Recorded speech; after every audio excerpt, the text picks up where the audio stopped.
Commissioner Salazar Garza. Here. Commissioner Miller. Here.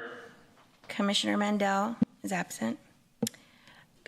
Commissioner Munoz. Here. Commissioner Hedrick. Here. Commissioner Budd. Here. Commissioner Cantu. Here. Commissioner Teichelman. Here. We have a quorum present to conduct the meeting. Thank you, Ms. Jessica. Okay, so we're going to move on to we're going to convey to the Beach Dune Committee meeting. And I guess we have to call roll for that as well, right now? Yes, we call roll. So Commissioner York, absent. Commissioner Salazar Garza. Here. Commissioner Miller. Here. Commissioner Mandel, absent. Commissioner Munoz. Here. Commissioner Hedrick. Here. Commissioner Budd. Here. Commissioner Cantu. Here. Commissioner Teichelman. Here. We have a quorum present to conduct the meeting. Okay, thank you, Ms. Jessica. And will you please read the rules of decorum for public comment, please? Citizens will be allowed to attend and make public comments in person at the City Planning Commission meeting / Beach Dune Committee meetings. The public is invited to speak on any agenda item and any other items that pertain to the Planning Commission / Beach Dune Committee meeting. Comments are limited to 3 minutes. If you choose to speak during this period, you will not be allowed to speak again when the specified item is being considered in order of the agenda. Okay, thank you. So right now, I'd like to open up the public comment. If anybody would like to come and speak on the items, any items pertaining to the Beach Dune Committee, if anybody would like to come and speak. If not, then I'll close the public comment and move on to the approval of absences for Commissioner Munoz. Make a motion to approve the absent. I'll second. I have a motion and a second. All those in favor? Aye. All those opposed? Motion passes. Moving on to the approval of minutes for the Beach Dune Committee for April 30th, 2025. Make a motion that we approve the minutes for the Beach April Dune. 30th, 2025 meeting. Second. I have a motion and a second. All those in favor? Aye. Aye. All those opposed?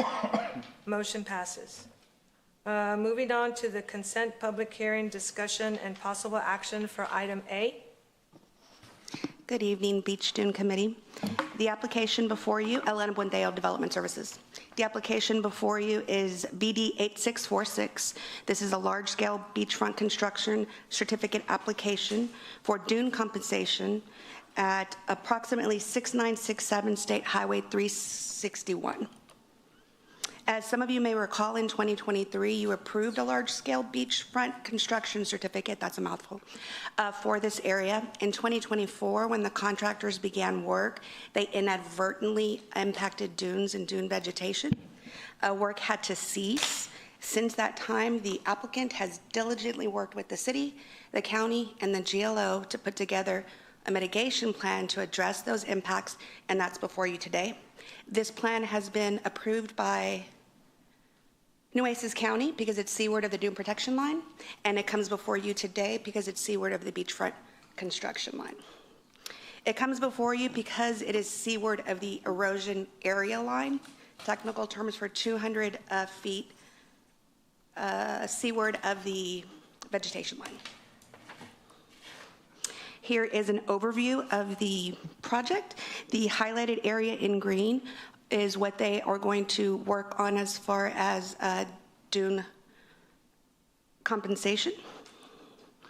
And staff recommends approval. Okay, thank you. Commissioners, do we have any questions for staff or any comments? None?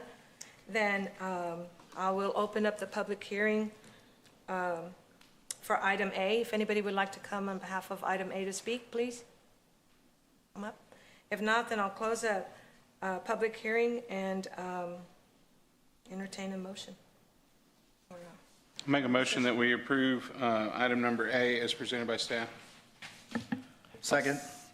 I have a motion and a second. All those in favor say aye. Aye. All those opposed? Motion passes. Do we have a director's report for, No, Madam Vice Chair, not this evening. okay, any future agenda items? No. All right, so then I'll adjourn the Beach Dune Committee and reconvene back to the Planning Commission meeting. And I will just move on now to the public comment. Open up the public comment. If anybody would like to come and speak on the public comment on anything in general, not pertaining to any specific item on tonight's agenda, please come forward. If not, then I'll close the public comment and move on to approval of absences with Commissioner Munoz. I move that we approve the absence of Commissioner Munoz at the April 30th meeting. I'll second. I have a motion and a second. All those in favor? Aye. All those opposed? Motion passes. Moving on to the approval of minutes for the, what was it? Yeah, for April the 30th, 2025. Do I have a motion? Make a motion that we approve the minutes as presented by staff. I'll second. I have a motion and a second. All those in favor? Aye. All those opposed? Motion passes. Moving on to the consent public hearing discussion and possible actions for items 4, 5, 6, 7, and 8. Thank you, Madam Vice Chair. For the record, Andrew Demas, Assistant Director, Development Services, reading in tonight's consent agenda, starting with letter B, plats, item number 4, Flower Bluff Heights, Block 4, Lot 14R. Number 5, Heritage Crossing Plan Unit Development. Item 6, Corpus Christi Holly Edition. Staff has reviewed the 3 plats, determined that they do meet the requirements of the Unified Development Code as well as Texas Local Government Code. Both the TRC and staff recommend approval. Under letter C, plat extension, we have 2 for tonight, starting with item 7, Bridges Mill Village Unit 3, and number 8, Shannon Estates West Unit 13. Staff recommends approval on these 2 time extensions as well. And with that, if there are any questions, I'd be happy to address them. Okay. Thank you, Andrew. Do we have any questions for staff on these items? I had a question on number 5, the PUD. Why, just from my knowledge, why did this have to be a PUD? Is it because there's 2 lots that are undersized? Correct. So any deviation from minimum lot sizes short of rezoning 2 lots, a PUD gives the flexibility for the entire subdivision to either alter rights of way, touch setbacks, open space. It's a simpler process to take the PUD route. And was that really the only 2 things, or just those 2 lots? It was that were also undersized? the configuration of the street. Gotcha. It was a tad narrower in some areas. It had gone to a 40-foot right-of-way, I believe, off the top of my head. Okay. But there were not major deviations. And Planning Commission and Council have approved the sister zoning case. Yep. Okay, thank you. Not a problem. Have any other questions for staff? If not, then I'll open up the public comment, the consent public comment for anybody who'd like to come and speak on items number 4 through 8. If not, then I'll close the public, consent public hearing and entertain a motion or further discussion.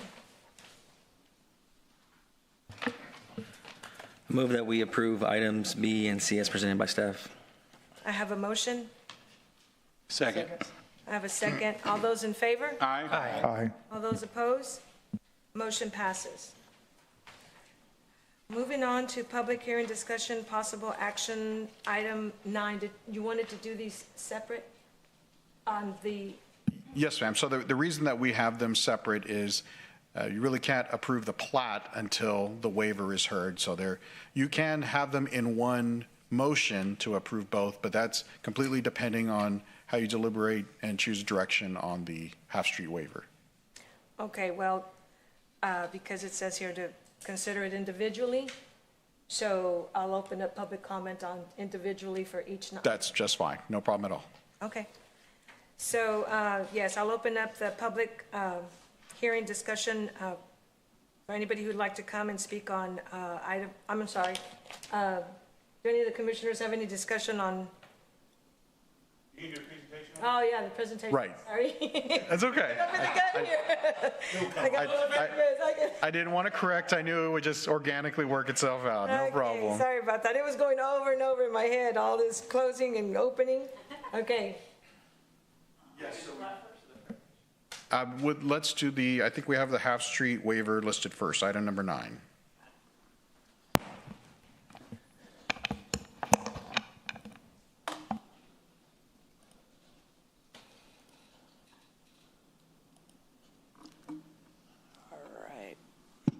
Good evening, Bria Whitmire, Development Services.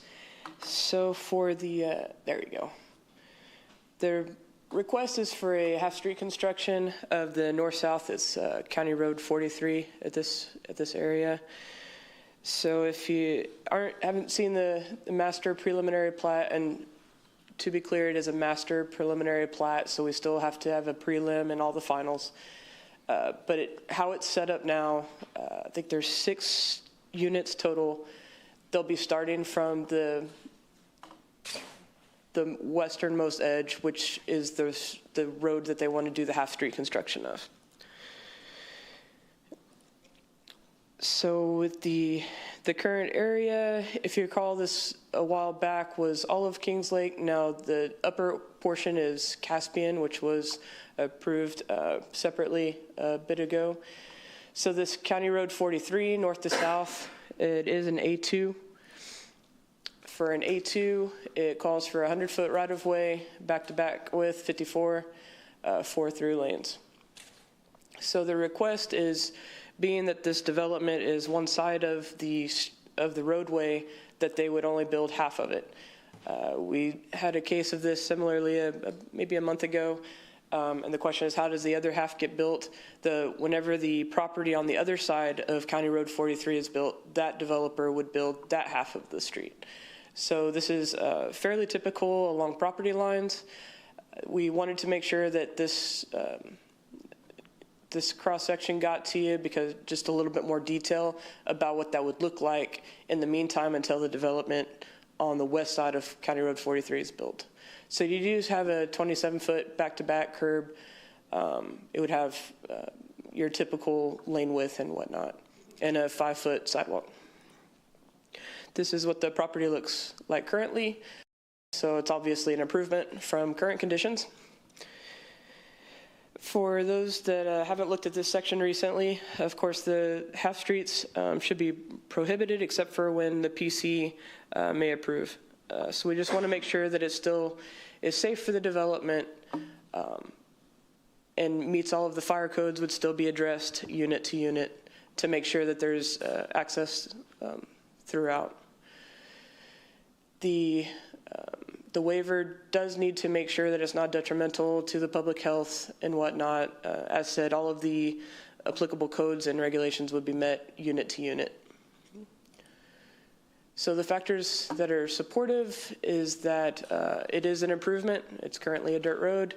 It does meet all of the requirements per the UDC for Half Street, and the subdivision needs this street to develop.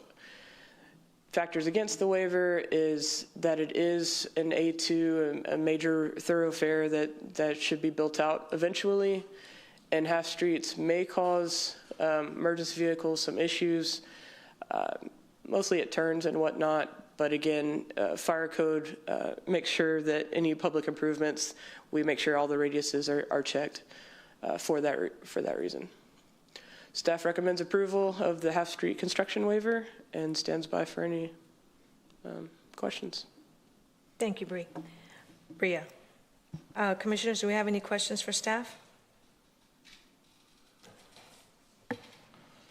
Question, if this subdivision comes online, obviously this is going to be a primary means of access to that subdivision, correct? 100%, in the area. And we don't have, there's no tools that I know of, and Andrew or Bria, y'all can jump in, but for the developer of this property to go ahead and build the entire street section and then recover that whenever an adjoining property owner plats their subdivision. So there's a couple, and Buck will correct me if I'm wrong, but there's, yes, you can't force if you're required by law to do half, and then it gets into a rough proportionality argument of, do they have to do the entire section? So there's why we have the logic behind only requiring the half. And then on top of that, Planning Commission grants special dispensation to require the minimum two-way means, which is 20 feet. Because if the half street is granted, that's going to be a two-way 27-foot back-to-back street section until the other property gets built out, right? Correct. Or we as a city would have to take on a bond project to widen. To widen it. And that 8-foot, or that 27-foot street section is actually a foot narrower than our typical residential street section. Correct. Luckily, because of its speed, as people drive down arterials, we seriously doubt that we need on-street parking. So that's one saving grace. So the difference between a standard residential street is you'll have folks parked in front of their homes, dropping things off, boats, RVs, you name it. Does it show how that would be striped on that street section? We do not have the striping on the cross-section, no. How would you typically stripe that condition? It would be no different than kind of a county road that's been improved. There's not always a center stripe. Okay. Well, that's kind of my hang up. Like, I think it's fair, the half street proposal, but I am concerned that if Kings Lake gets built out and development on the west side does not get, who knows whenever that property is going to get developed. So what do you do in the interim? So there's a couple of things that come up. One is, just as we've discussed with other subdivisions, points of access for fire, to have adequate turns and the ability to move traffic fast enough. So when you get to certain density levels, in this case, the difference between this issue and County Road 33 is County Road 33 dead ends. There is no way to cross a body of water. In this case, there would be traffic routing to other subdivisions to the south. You have London Ranch Estates, and you have the one done by Rhodes. That will have increased density, which may generate the need for a wider right-of-way. But the timing will be, if we see an increase in development, usually you will see adjacent properties start to develop around the same time period as density catches up. Can you pull up the plat again? The plat.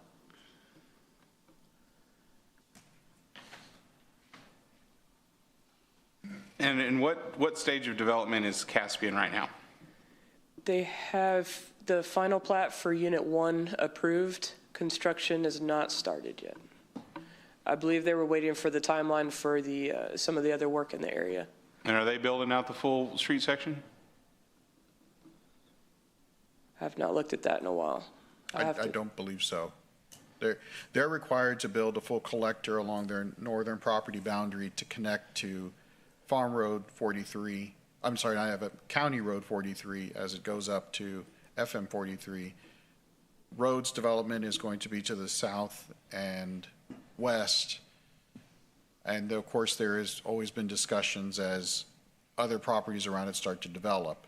The biggest issue is development is slowing because of wastewater.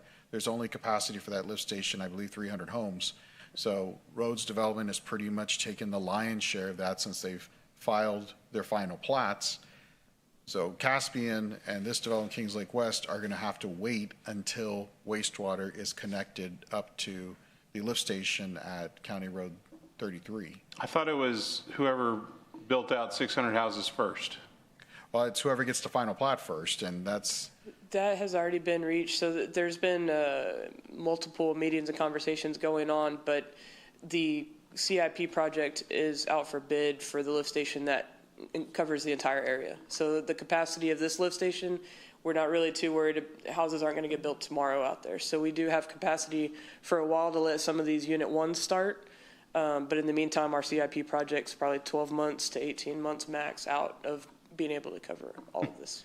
So we went underneath the Oso Creek and connected to Oso for basically no reason. There's a, yeah. It bought us time to get to a large-scale solution. Okay. Well, that's disappointing. And I would like, before I'm ready to rule on this, I'd like to know what was in Caspian's, if they got a half-street waiver.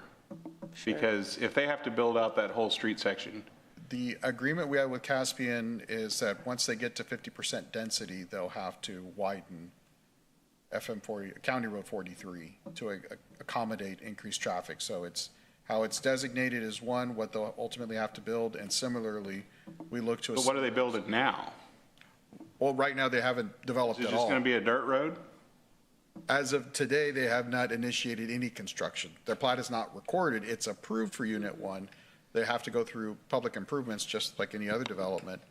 So, and I can see where maybe the Caspian Unit 1 was before we're requiring PIs with the final plat. So we only have the final plat for Unit 1. We don't have all of the PIs associated with it. It's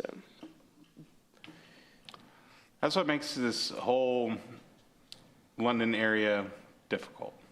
It does. Because everybody's got a different set of rules, and when it all comes together, that's what I'm concerned about, is does it look like a patchwork quilt?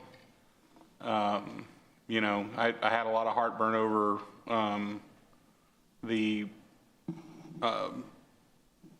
adjacent development that going from an arterial to a collector, just because of, I'm trying to figure out, and one of the things that was very important to me as part of the London Area Development Plan was that we actually use the area development plan as we continue to put these things together. And so that we don't have, everybody always complains about all of the septic systems and everything at various different subdivisions and stuff like that. So I think we need to do a better job of making sure that, I guess, that we're communicating with the landowners. I mean, and it's difficult. Like, I don't even know how to do a better job, but, you know, communicating with the landowners and how all these pieces inevitably fit together, I think is extremely important, or else the South Side's just going to be a mess. To me, it's already a mess. So, but behind the scenes, we struggle with the same quandary. It's getting land developers to talk to each other, and we can probably list plenty of hours of meetings that we've spent just getting folks who have properties right next door to each other just to pick up the phone and go in together, so they only have to build a street once instead of twice. And like you said, we don't want it to look like a patchwork quilt. The catch is the UDC doesn't have a term for what we call perimeter roads to force someone or a developer to build. What roads? They're called perimeter roads or perimeter streets. Mm-hmm. What that means is you cannot push off your collector or arterial road to the last phase of the development and get by with a half street. It forces you to build sections of your perimeter road that's touching the edge, which is usually the major thoroughfare, up front, either by phase, and you can't push those off. It has to be on a regular schedule, or you can't just avoid it at all. You have to put it up front in phase 1 to allow subdivisions to connect with each other. That's something we'll be talking about with UDC amendments. Of course, there's always pushback because that's upfront capital cost for a right-of-way you're spending that's not going to produce any houses other than improving traffic flow, which holistically improves the construction of houses, but it gets it far into the weeds. That's the hard part of it. Part of that frustration as well, if the first developer to the area builds all of the infrastructure to the full extent, then all of the infill developers come in and they can develop for really cheap because they didn't have to do anything. Mm-hmm. So that's the other portion of all these conversations. How do you make it sure that it's fair, that each developer pays something? So this is the situation where this is the first one to the area. Back to Commissioner Miller's initial question. If this exception isn't given and you're required to build out the whole street, does the adjacent property owner, is there a way for that money to be recouped by this property owner? Currently, well, we do have fees in lieu of construction under special circumstances. The problem is it sits in escrow, and it waits until a bond project comes in, which could be 10 years from now. That's the only problem. It doesn't attach a time frame to it. Give you a perfect example, Slough Road. Slough Road, we had a few subdivisions where we collected something like $50,000 of fee in lieu of construction. The problem is it's a drop in the bucket just for design by the time we catch up to us as the city having to go in there. So it's a combination of, yes, absolutely, the area development plan says one, but it doesn't tie to codified language in the EDC for us to enforce certain things. That's the big trigger that needs to happen for us to require perimeter streets to be built up front. Was there a TIA that was done for this neighborhood? And if so, what did it say? Yes, there was. The details of it, I couldn't script you off my memory, but there was a TIA. It was reviewed by Public Works. There was no Mitigation. There was no issue with the A2. There was on the south line. I don't know if you can still see the map on your screens. Along the southern border, the east-west road, they looked at that a bit, and I believe they were doing a UTP amendment on that portion of road, that stretch, but nothing with the north to south. I just don't understand if it's over 500 homes, really the only access to this property is County Road 22, which is a really bad county road. It's not in good shape. Building this section doesn't do anything. If they had to build this section all the way to FM 43, that would be understandable because that would open this up. But, you know, really the only access to this neighborhood is County Road 22. And I don't see how that was even allowed on a TIA It's for this not. That's many why they homes. need to. That's why CR 43 needs to be built. All the way? This is the waiver to propose a half-street construction, but something has to be built. Yeah, because really you would need to have a connection all the way to FM 43. Correct.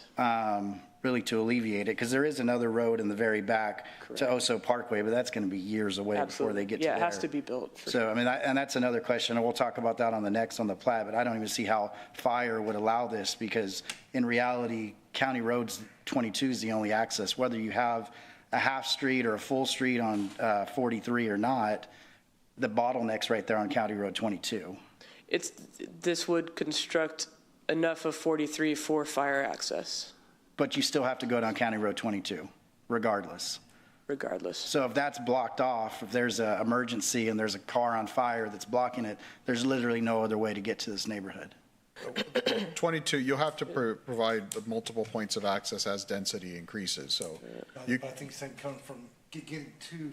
Just to get to the neighborhood, the only way to access it is County Road 22. So even if you have 43 running north and south, you still have to get onto County Road 22 because 43 goes nowhere. Even if you build this section, whether it's a half street or a full street, there's nowhere for them to go. They still have to get onto 22. So I don't see how that even allows, that's still only one point of access, so that's, you know. The issue is, where do you start? Because you can't have this landowner build on this landowner's property until we They could get easements. They could get, easements from other property owners. And we have the dedication. It will be built. It's just we can't do it all at one time. But Caspian will have to build their portion, just like this. Well, then they'll build their portion, but it still won't connect to FM 43. So right, it's going to be this. It's still going to only be on County Road 22. So it's the same issue again. It's piece by piece. Mm-hmm. Yeah. Agreed. And it just reminds me of there was a half street that was allowed on Lipes and Bronx, kind of behind the Veterans High School area, and that was allowed for development, a half street. It was done. It was horrible. It was falling apart because one side has curve, the other side doesn't have anything. So eventually, it is going to fail. It's a fact. There's nothing to stop it because there's no curve there. But this will have curb on both sides. This has curb gutter. It's an Esplanade. But will it right now? Yes. With the half street? That's what they're saying. That's the cross section. It has curb and gutter. It's locked in, so it won't be that type of failure going on. So 43, this one on their section of 43 will be a split highway? I mean, a split road? No, so the dark portion, the dark lines is what would be built, so up to that center line. So they would have some grassy part for that median. They would have that 27-foot back-to-back, because that's, it says 27, but you have a bit of space there. You have 9 feet gap, then you have a 5-foot sidewalk. So it's still plenty of right-of-way to do any modifications if needed. If for some reason the other side didn't develop at all, we have space there. But everything does have to meet fire codes. So say for Unit 1, which we don't have, again, this is master preliminary. So we still have the preliminary plat. Fire's going to review all of that for access. They still have to meet all of those requirements. Right, but if we approve a preliminary plat, preliminary master plat, whatever the language is, it's just It's the master. already kind of setting it up and just causing Okay. more issues in the future when you could already take care of those issues from the beginning. That's Kind what I of was- to echo what Commissioner Miller Yeah. was saying is, it is a patchwork out there, and, It is. unfortunately, it's, if it's not done right, you kind of have one shot at doing it, and, you want to require certain things because it is for the betterment of the area, Yeah. I understand it is, more expensive for the first one out there, but the first one out there, they cover, bringing sewer to the area a lot of times. They cover bringing water to the area a lot of times. So they, have to bring a major road to the area. So they do, shoulder a lot of that cost up front because they are the first one. Right. And then other people do benefit, but that's happens with everything, not just roads. So. Right, which goes back to that original question again, right? And that's reasons why properties are different pricing, when they have services or when they don't. Whenever an area is further away and it's undeveloped, then, you are able to purchase it at a lower price because you don't have that. And then as stuff comes in and services come in, the property Price values goes up. go up. And that's just part of it. And that's, an understanding when you're buying any piece of property. So. Yeah. Well, I just think it's concerning for me personally, because it's like we're building so many of these new developments, and we're coming up over 500 more new lots besides the ones that are already out there, and we don't even have the proper kind of structure for the streets for the people to be able to get in and out. The roads are already so bad in many areas of Corpus that still need to be worked on, and here we're going to develop something that, I just feel it's not, I see it, but I'm just like, I just think there's some things that we need to maybe work on that could make it a little bit better for us to be able to have better development, So, I don't know, that's just my comment. I feel like I still don't have a clear answer on Caspian. Right. Are they building a half street, or are they building the full street section? I know you said it's all hinges on when they reach a certain density, but Correct. when they get there, what are they building? They will be required to just build a portion. So Unit 1 only touches that northern property boundary, so they'll have to provide a means of access. They have not moved far enough to come down all the way of County Road 43, so they haven't touched it yet. But is it the same street section as this with Yes, two it would be- lanes and it a would be center the median? Same street section. And they're building out both lanes? At this point, they have not asked for a waiver to do a half street, but the code only requires that they build half. Their portion. This section would be setting the stage, so once this would be So set. why are we, if the code calls for them only having to build half, why are we even granting a waiver? Because it has to deal with the construction itself and the dedication, and there's, the way the UDC words it requires a waiver to get through the process. The alternative, if they had to build the full width of the road, they can't build on somebody else's property. They would have to dedicate more of their own property to build the full width of the street on their property. Then across the street, they won't have to dedicate any additional right-of-way. The full width would have already been built. So they would have to dedicate enough for this full 100-foot right-of-way. But if they're first, that's just part of the deal. That would. That's just something that they have to undertake. If they're the first people out there, then they have to provide access and. Most of these All of roads, these. they're along a property line to that point to fairly break it up between two owners. So that's why our transportation plan, most all of the major roads, they're along a property line for this purpose, so that nobody has to dedicate their entire lot, and everybody else around them gets to use it. So that's the setup of why it's like this. And I'd be interested in seeing what they propose on their cross-section, but if this cross-section is proposed, they would continue it with this same layout.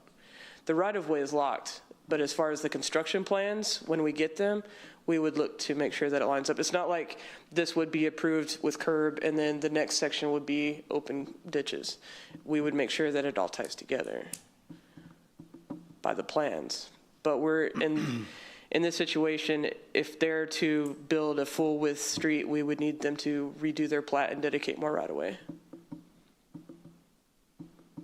I just feel it sets a bad precedent for the area, because if we approve this, then Caspian's going to be in here tomorrow asking for the same waiver. If there's, more things being built to the north of that, they're going to ask for it, they're going to ask for it, and it's going to absolutely, which is continue. typical going backwards as well. That's why this is there. Yeah. It's been the typical way. Mm-hmm. Okay. What's another alternative that they could possibly do?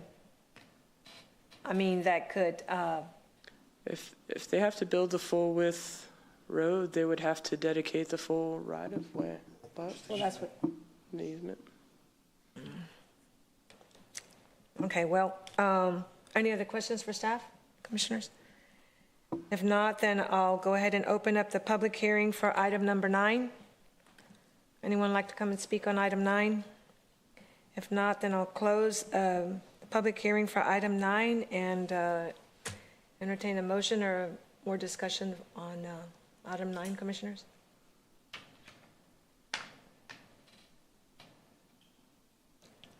Anybody got a quarter? I'm conflicted, because obviously public safety is one of the key components that we have to weigh whenever we're making decisions on matters like this. But I don't think it's fair that adjacent property owners get the benefit of that street being built. But then I also think about how fragmented the London area is, and how, before, whenever cities could cast a net and annex additional area, it gave the planners a lot more ability to plan versus having development dictate, how this goes, right? And so somebody finds a piece of dirt that's cheap, that is far away from any connecting infrastructure, and they grab that up, and then they build a subdivision, and we end up with what we have, right? So it's very hard for me to, this one's tough for me, so I'm literally probably going to. It's one of the best arguments I've heard for impact fees. Well, and I think another challenge we've had with this area is the city is trying to get wastewater infrastructure out there to prevent the escalation of septic tanks. And so the longer it takes for us to get our CIP project out there, the more potential there is for more septic. And then, the longer it goes, the more saturate the septic tanks. It's just But you're not doing any septic on RS 4.5 developments. No, but that's what I'm saying is if it doesn't get developed as RS 4 or 5, and then they come back and just do the big estate Right. septic, and it's a conundrum for sure. Which means it contributes less to the tax base, and we end up having to foot more of the bill to extend infrastructure. So it's damned if you do, damned if you don't. I would say right now, if the half street isn't approved, their development will more than likely not happen anytime soon. Mm-hmm. So it'll definitely, you can either have zero access or some access. Which parallels the same situation that Caspian would have. So if this isn't built either way, then Caspian would not connect to anything, whether they build a half street or a full street either, if this doesn't build. So it does have to be incremental to some degree, or else nothing would connect. I have a question. So since we tackled this a couple weeks ago with that other unit that we were talking about, right? Right. Well, it was a little different. 'Cause So we was were the half talking- a street? This is a half street. We're talking about, back then we were talking about an arterial versus a collector. Oh, And I don't think that arterial section was. I'm glad, Commissioner, you brought that up. So, again, the way the UDC is worded, when there's no access, we're in this debate right now.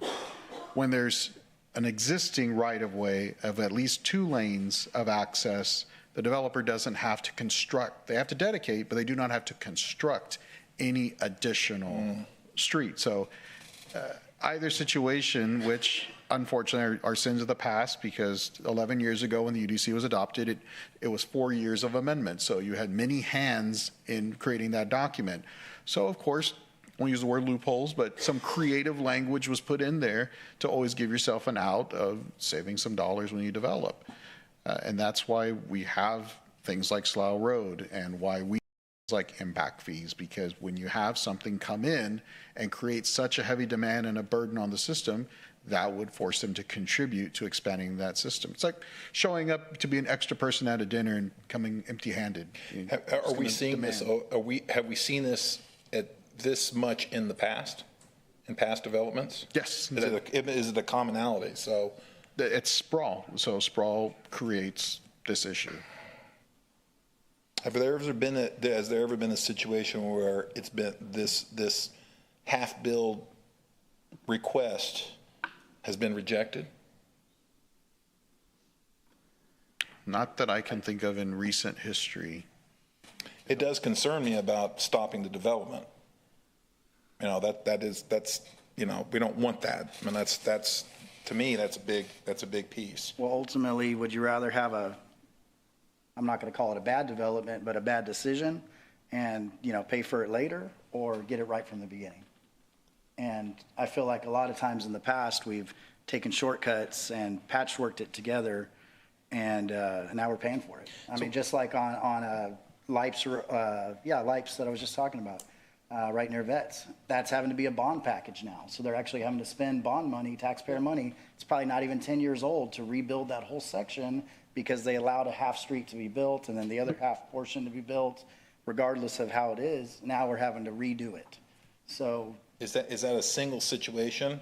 Has there been other? I'm the new guy, so my question would be: has this situation come before the committee, the commission, at another time, and the same thing has happened? Just what we just talked about here. Is there another negative piece to it, or have the other pieces that have been requested moved forward without a problem? Anytime you're never going to be able to hide the seam. You're always going to, whenever you stitch things together, even rights of way, you will always see the seam. But that's, as development happens, that's the cost of it. So it's not always a pretty process, but when we see expansion happening with development in the driver's seat, that's how we adjust, we adapt to it, and we have to come up with facilitating and creative solutions to allow development. We're development services, not stop development services. So we have to find ways So to get it in to this move forward. situation we were just talking about, this situation, what is something that can be put in place to make sure that particular problem doesn't happen again? And I think it was addressed earlier, right? We had asked about that. All right, we approved this thing, but with the following items. making them just build the full street. Or Probably the only- perimeter streets language, which we've never had in the UDC. Other cities have taken it on to say you must build so much of your larger thoroughfare at phase 1 of your development. So it has to be extended. So we would just have to reject this, and then we would have to reject this petition to us, and then they would have to come back, and the UDC would have to come back, we'd have to come back and. At some point, yes. But I believe the developer, That's what I was just about. there's actually or not the developer, I'm sorry, the engineer is here in the audience. I know we closed public comment, Oh, but we'll open it up again. if you'd like to hear from him. Yes, I would love to hear what he's got to say. I'll open up the public comment. Hello, Bill Weishart, Babe Dawson Engineers. I'm the consultant on this project.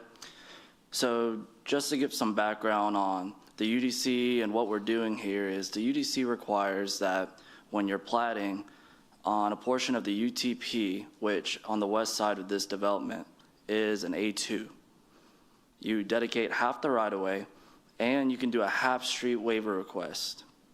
Now, the half-street, since it's not a typical road section, has to be a waiver request approved by Planning Commission. Now, what we're requesting is half of an A2. Now, instead of doing something larger, destroying, a quarter to half of that pavement, and then coming back and building a median, and then the other side, that is what, we don't want. We don't want less efficiency in what we propose.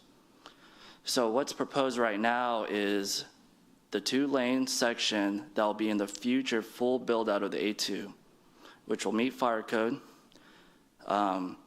and it will allow for the development on the other side that will dedicate their half of the right-of-way in the future to build out that second 2 lanes. The pavement section that will be underneath this section of roadway is not going to be your typical, residential pavement section. This is going to be an arterial pavement section. Okay, so it's going to be a thinner road, but it's going to have the full depth of structure. Okay, so it's not going to be a weak road section. And then whenever the developer on the other side of the property in the future builds out, which may come sooner than later, with this new development coming in this area, they'll build out the full section, and you'll have a full arterial road section in this area. We did do a TIA on this project, and that studied County Road 22 and then the C1 that goes into the development. Secondary access will be required as this project gets built out, but we're here for the master preliminary plat. So we're not here building anything or platting any individual lots.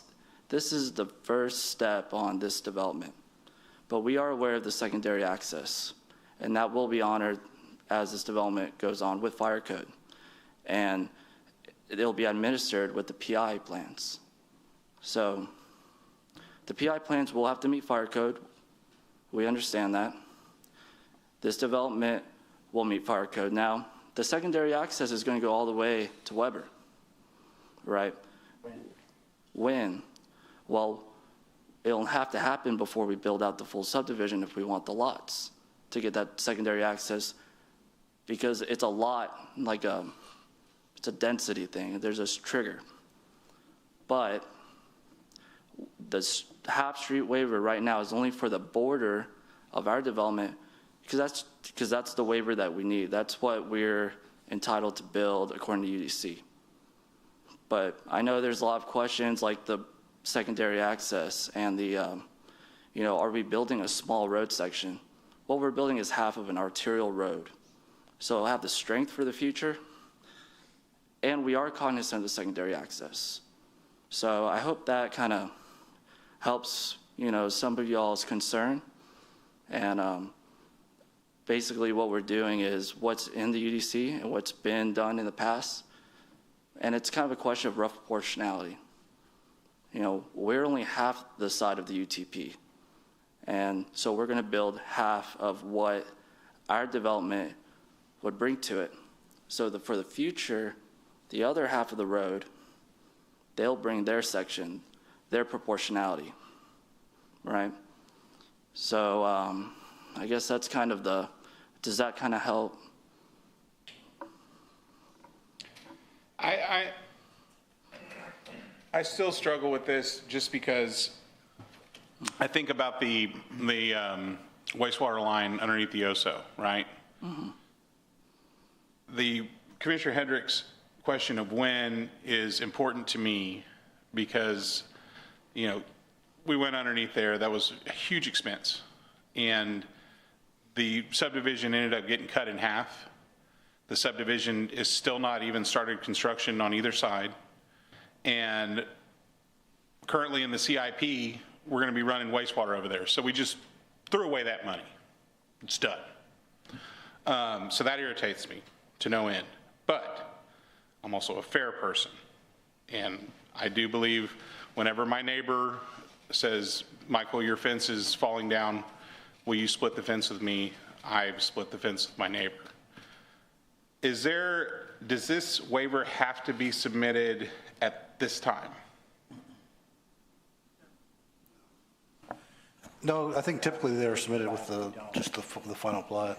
Right, because it's all these kind of, because we deal with this a lot in development, whether it's approving, zoning prior to annexation or everything kind of goes out of order, and I feel like I get backdoored a lot. So I would be amenable to this concession if I had a crystal ball and could understand better when these things are actually going to get built. Because we get developers in here all the time saying that we're shovel ready, we're ready to go, and then it's just a string of plat extensions. So what's a potential resolution there? I guess we would have to deny everything. Well, do we know what's coming into the lot? I think we brought it up earlier, the plat that's next to what we're talking about. Do we know has there been any kind of permitting been done on this? To the North Caspian, no. It's gone through approval, just like Commissioner Miller said, you end up with a string of plat extensions. So Unit 1 was approved by Planning Commission. They have not yet submitted their public improvement plan. So we don't have we haven't even had the factor that makes the crystal balls, much less the crystal ball to see what will happen and when. Yeah. No assurance or even a timeline. Well, I can add a little bit more information to that as well. We did the discussion with the engineer for Caspian. Part of the deal with their design being delayed is because of the CIP project. So CCW knew that project was coming through. They've been trying to line up all of the easements. CCW has been working very closely with Caspian and Kings Lake West to try to make sure that all of the utilities are lined up, that works with everybody, that everybody's design works with each other, because it's not just one set of engineers. The CIP project has a different company. Then you got Kings Lake West, EOR, Caspian. There's been a lot of coordination. It's not that we haven't talked to Caspian. I get that phone call at least once a week. What's the status? What's the status? Has it gone out for bid? They're eager to get going, but we can't do their design until we had the CIP. So we just got the final set of plans on the CIP when they went out to bid May 6th, I believe. It was a Friday. That's why the delay with Caspian, if that helps. So both of these are very dependent upon each other and on the CIP. It's a big mess. Once one goes, they're all going to fall in line. How do we make all the adjacent property owners responsible for each other? I think the biggest key is to get a CIP project going of this size. That doesn't go without interest from the developer of the area. That they're not going to dedicate CIP funds to go develop this, put all this infrastructure in if there's no interest in the area. We know this is a hot area. It's going to get built out. We know this. Why else would we invest that much? But you don't know any kind of time frames. There's no guarantees that any of the properties besides this in Caspian get developed anytime soon. To the west, there's no guarantee. To the north, heading towards FM43, Marabella is catty corner to here. So we have Marabella, catty. It's not touching this. Right, it's across the intersection. Catty corner through that intersection is Marabella, and then this corner. So we have it's getting closed in. Right, but again, to the west, there's no plans for development on that. There's no plans to the development to the north of Caspian. So going back even to the fire argument, you said it's going to get developed by who? Is that something that this developer is going to build out off-site, or? So plats have an expiration date, all right, and the plat gets expired if action's not taken. So that's kind of what kicks in the push to get these developers to build. Now they're waiting on the lift station improvements with the CIP project, and that's why we're coming to you now, because it's out to bid. The CIP project is to expand that lift station for the whole area. Right now, that lift station's at capacity. Okay, so that's why we didn't come to you a year ago, because it was already The Greenwood lift station. the one that's actually on the Kings Lake West property. It's That This serves is the that one that area. went under the OSA. The one yeah, on but it's the- not at capacity. It can pick up 600 home sites, whoever builds them quick enough. That capacity has been reserved by roads development project. And somebody has been. By the final plats, right? So since the lift station expansion is about to be online, that's why we're teeing up this kind of development. Expiration dates are what's going to push this developer along. And then fire code and PI plan review is what's going to enforce secondary access. Now, it's a question on when is the secondary access going to come? Well, I'll tell you, we won't be extended over the threshold before then because we can't, right? That'd be against code. So that's kind of what we have kind of pushing us along is expiration dates to get things built. Once things are platted, you have to start construction within so many days or else your plat gets expired, stuff like that. I'll tell you though, that when that lift station does come online, opens up that area, I mean, we already have us and Caspian to the north with, plats already in front of you. So that's already kind of a promise that development's coming. And I'm sure that with this lift station opening up, more development's gonna come. We already know roads is there. And they're doing a large master plan as well. So development is coming to that area. And that's why you see it all kind of centered around this lift station. So that's why we're here today is as a master preliminary plat to set us up. Add a little bit more too on the capacity thing. So I know I think you're still thinking about the lift station capacity, how it's secured. We were counting it by the final plat. So Marabella has 6 final plats that account for about 340 something lots. And then Unit 1 of Caspian took up the last of it. So with those final plats, everything is accounted for with the capacity of the existing lift station that's not in use. So no other final plats in the area can be accepted until this new CIP lift station gets put in place. So that's holding up the rest of Caspian, Kings Lake West, everything, because this lift station is already guaranteed for those final plats. Yeah, but what I heard y'all say is that the new lift station is going to service the whole area. Correct. So you won't need to use that. Correct. That pipe. Correct. That's what we've been waiting for is this CIP project that just went out for bid. I don't think it has to be out for 30 days, right? So a couple weeks. Okay. Well, But if we deny this, then we're actually denying the preliminary as well? Because the preliminary plat shows a half-street You dedication. can vote on them separately since they're separate items. Right. But how would that one exist without, if this first one didn't happen? So the master preliminary has more detail on it than it actually is necessary. Correct. Master prelims only have to have zoning, density, and a rough layout of roadway network. It does not have to get into the cross-sections, so those can be removed. And it's not recorded. Right. And you can approve with conditions that those items meet current UDC standard and are not impacted by any waiver. But the applicant can come back and reapply for the waiver during public improvement prior to public improvement documents, or? It'd be another fee, but once there's an action taken on this one, they just have to repay the fee. I have it once before. We haven't had one, so that's. I'm not aware of a prohibition on a second application. Stumped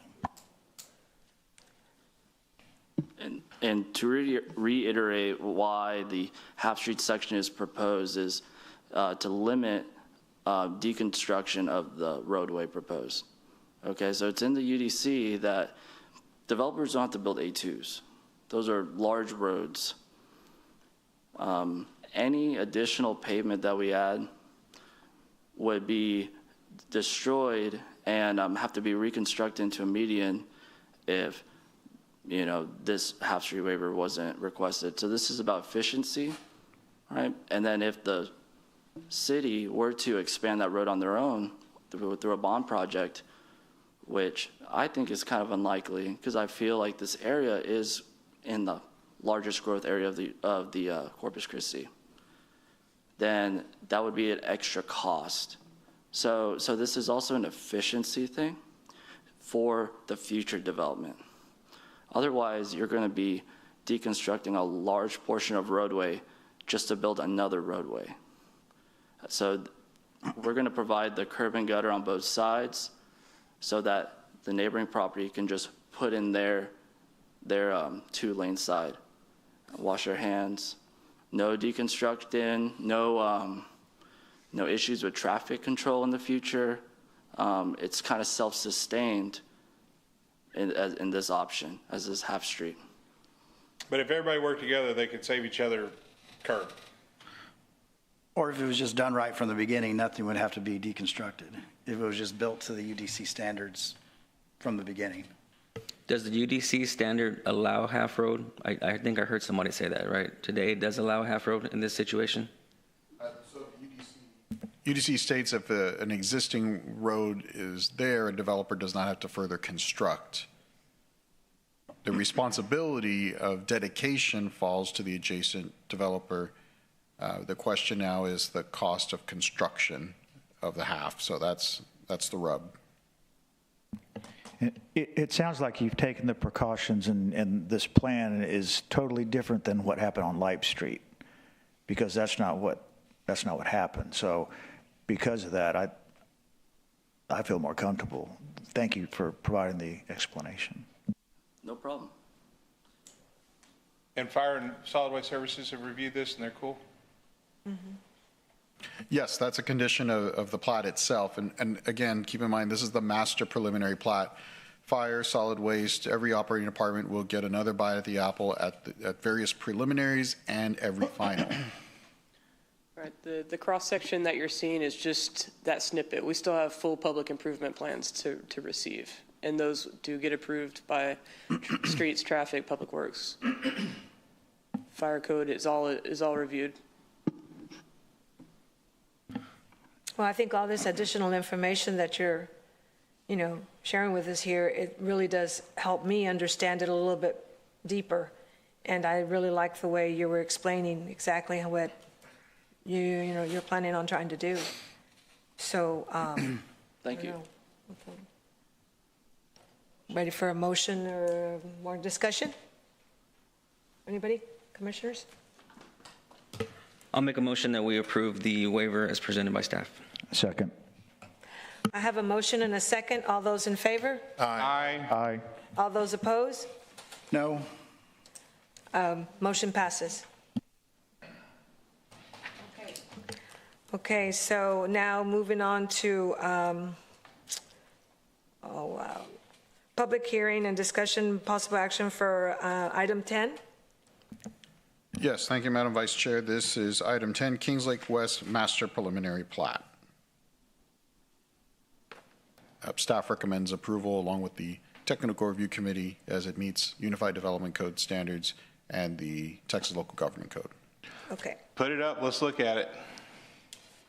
I think we answered most of the questions already. Commissioners, are you ready for questions? Yes, commissioners, do you have any questions? I have a question about it. There was some detention area in this neighborhood. Is this going to be an HOA neighborhood, or who's ultimately going to be responsible for that?